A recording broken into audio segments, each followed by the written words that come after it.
al heeldag op die pad. Ek moet nou huis toe gaan. Jy weet, jy gaan nie vir Abby kan ignore nie. Wie weet, op vind julle mekaar weer soos laat. Wat gaan jy vir hom sê?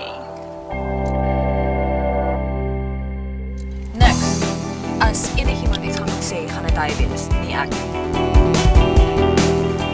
Ek onthou nog 'n tyd toe jy nie kon wag om haar te sien.